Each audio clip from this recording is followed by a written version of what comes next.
Khampa people, Western in China.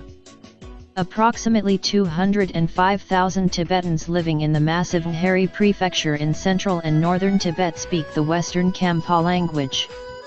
They have a very sparse population in a band to the northeast and extending to the north of almost the entire central Tibetan area. The region is mostly a high, desolate plateau. The suffix pa means people in Tibetan.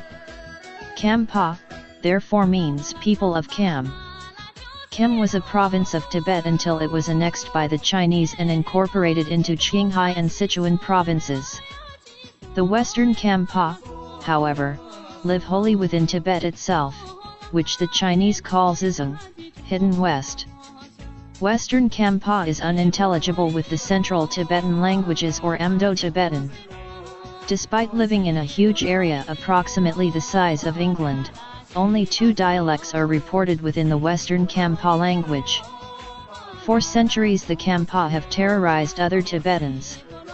During the 1950s they formed guerrilla groups and took over considerable territory.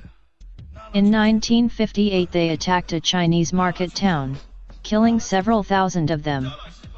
Living in some of the harshest conditions in the world, the traditional long-sleeved coats of the Khampa are tied up with a belt, which conceals a large knife or sword.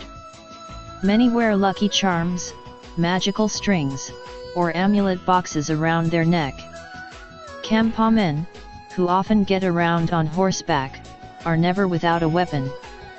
Polyandry, the practice of brothers sharing the same wife, still occurs in some places. Life expectancy for Khampa living on the Bitter Plateau averages only about 45 years. The Khampa rely on demons, ghosts, and the spirits of disembodied deities to guide their decisions. Many monks are able to call up fearsome demons, who sometimes visualize in front of them. The most devout monks are reported to be able to transport themselves spiritually from one place to another, and have been reputed to appear in different widespread locations on the same day. The Khampa also worship Yama, the god of death. They believe he is the king of the underworld and that he controls all the events of their lives. The Western Khampa Tibetans are the epitome of an unreached people group. Missionaries in the past, frustrated at not being allowed into Tibet, loaded up dozens of yaks with Tibetan tracts and sent them randomly into the vast Tibetan frontiers. In the 1920s one writer lamented, "This region is not only without a resident missionary, but even the scouts of Christianity have barely touched it except at 1 or 2 points. All these are realms to conquer in West China.